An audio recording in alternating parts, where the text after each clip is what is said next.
Hey everybody, Mike Avila here with SYFY WIRE's Behind the Panel, and happy to be bringing you another installment.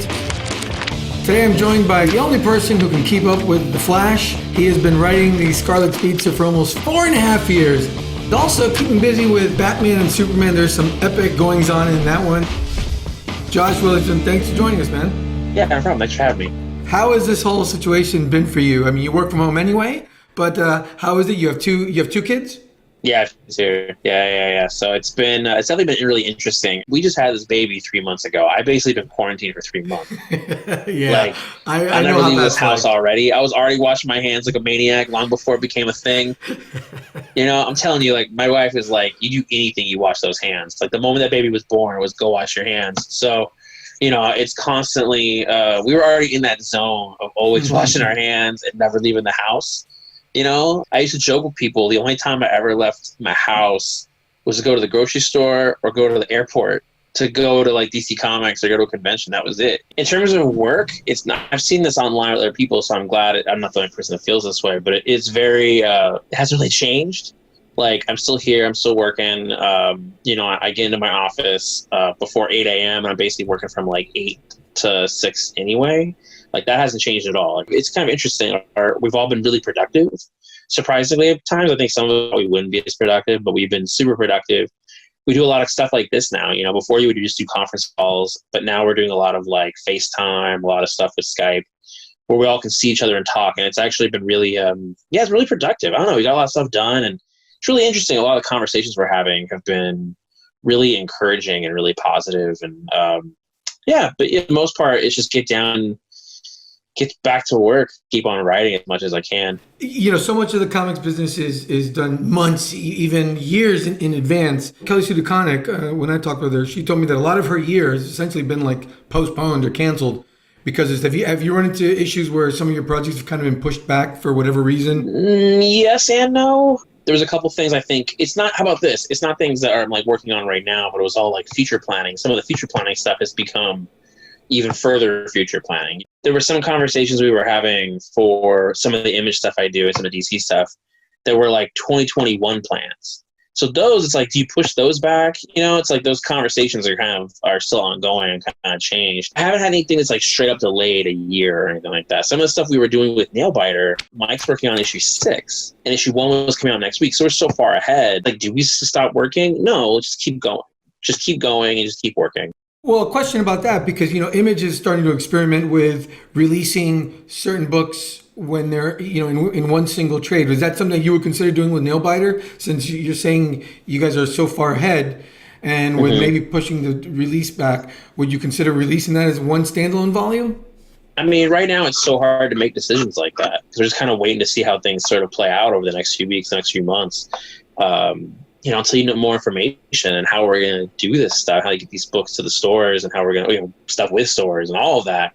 It's so hard to make some decisions. So you have to kind of it's better to kind of put a pause on things and gather all the information you can and then start making those choices. So I'm not sure if we would do that yet, but it's been something we talked about, but I'm not sure. All right, let's talk about some of your DC stuff. You had 2 books come out this week, Flash 752 and Batman Superman 8. Your time on Flash, you've done so much to add to the mythology. Is that one of the primary responsibilities for a creator when you come on a book like Flash, is to add something to the mythology? You've talked in the past about how some of your favorite writers in the book, Jeff and Mark Waid, how that was something they did. They all added something new and made it bigger. Yeah, I mean, look at Mark Waid. Like Mark Waid, obviously the biggest contribution he did, I think the 2 you could say are the Speed Force and then Bart. Like, I think those 2 things are such huge parts of the Flash mythology. And, Jeff did a lot of work with the Rogues and he built in Hunter Zolomon. Grant Morrison has said that when you come on a book, you're supposed to give your characters a birth and a death. And I think that's like on the nose version of it, but there has to be that idea of it. I think that's how you have these longer runs. You almost have to have a replacement for that character for a minute, just something. You even look at like Jaron's Thor run. In the middle of it is Mighty Thor, which is his great book. And I think that's a big part of his legacy is that he built into the middle of the Thor run, this amazing run with Jane Foster's Thor. So yeah, when you're coming on a book, you got to do that. And that was one of the things I knew coming in. So it was like introducing the Speed Force Storm with the new speedsters that came from that. And you get Mina and Avery, but of course you get Godspeed. And then new villains, Bloodwork, Paper Cut, and then now a Paradox. But then sometimes part of the fun is going and finding a character people might have thought was like not cool, and revitalizing them, and doing something different and showing a different take. And that was something we did with like the turtle, made him into a bigger villain, a bigger threat, and made him scary.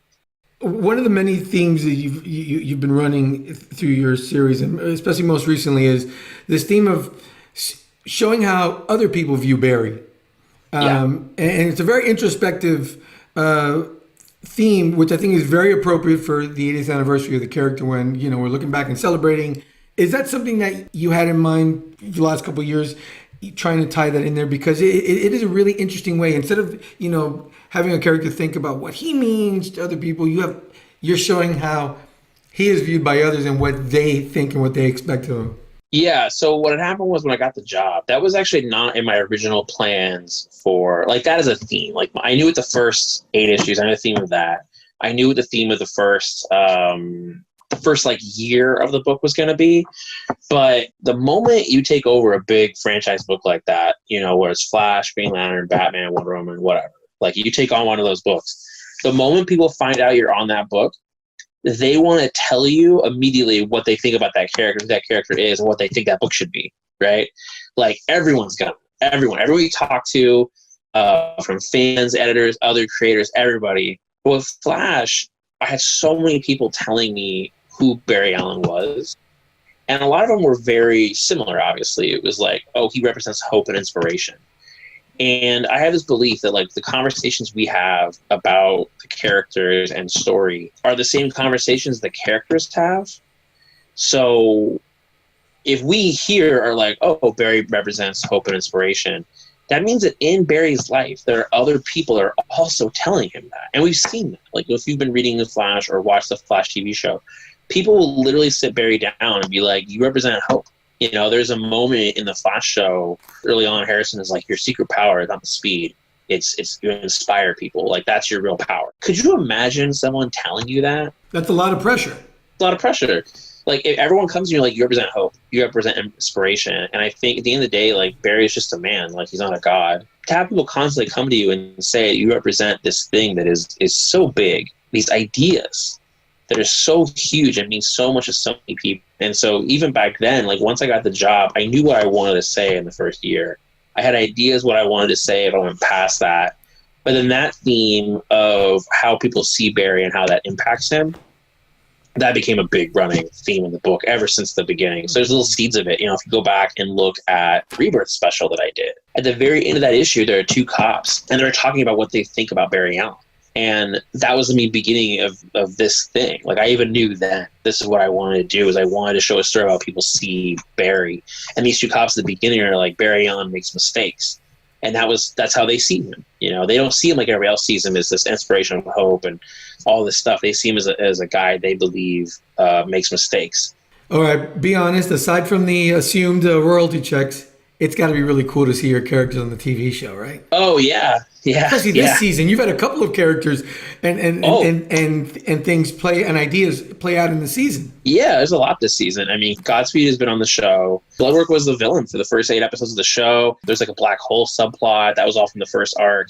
It's really surreal, and sometimes because I fall behind on the show a little bit. I mean, having a baby, it's like I'm lucky if I ever watch television. So I fall behind on these shows, and so sometimes I'll find out about things online, or I'll end up like I know some work on the show, so I know about big stuff usually ahead of time. I mean, the first time I saw the Godspeed costume, I thought it was cosplay. I didn't realize it was for the show because someone sent it to me, a picture of it, before it was public, before out people knew. I was surprised how accurate it looked. Like it's one of those things where you're like, they didn't really change anything about it, so it's it's really cool. You have a reputation for being somebody who excels at the, what did you call it once? The comic book summer blockbuster.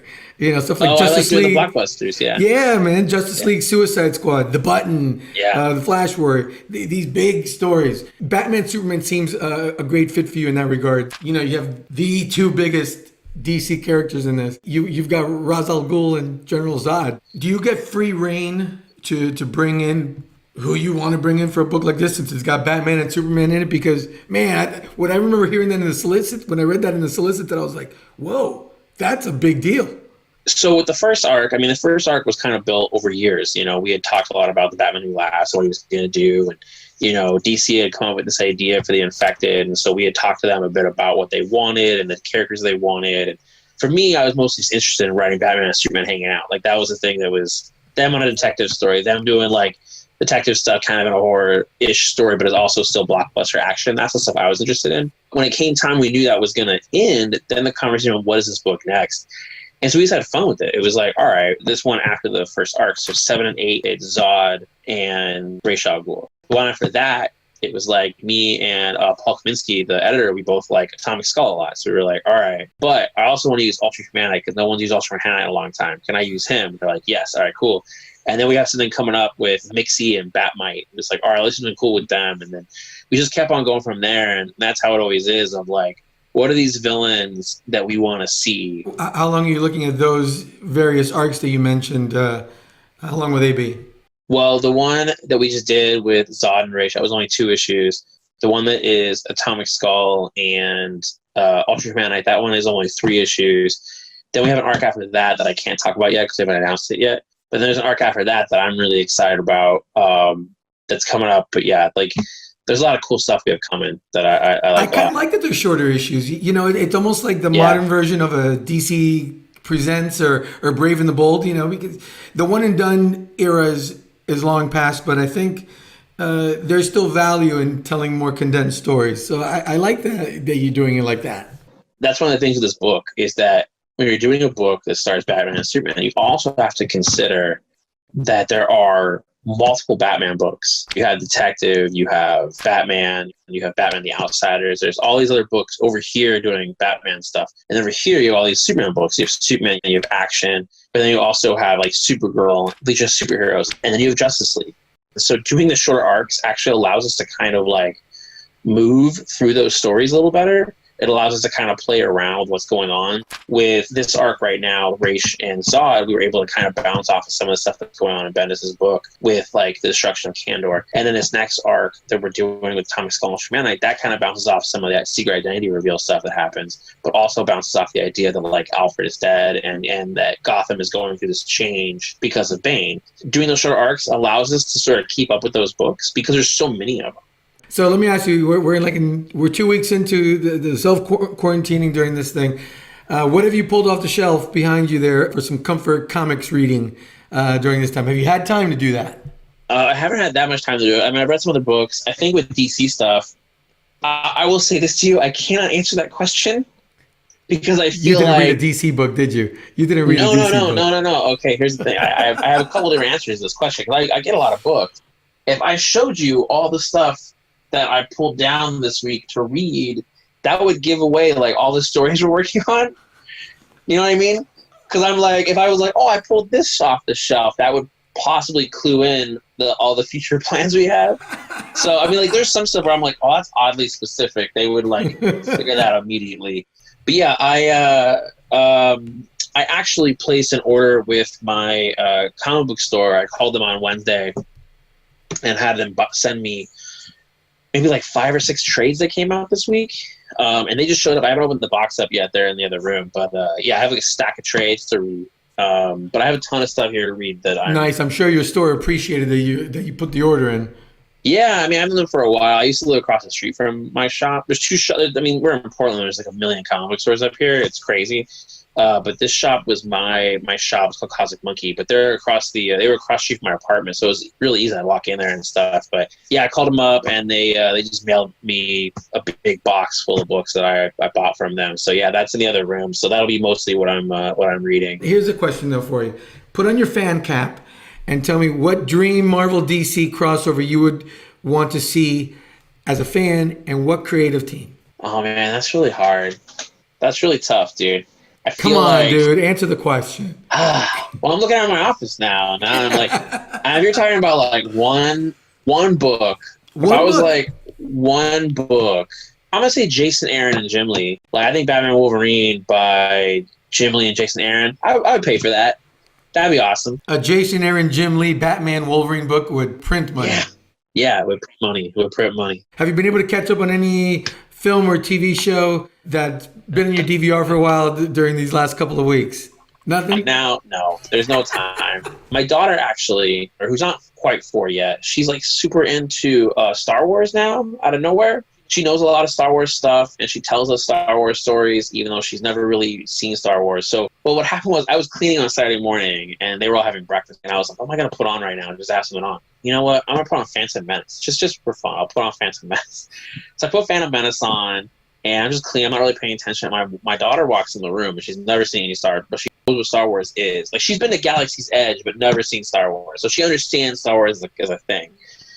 Walks in, and she goes, is this Star Wars? I looked at her, and I stopped Phantom Menace, and I put on New Hope, and I was like, yes, this is Star Wars.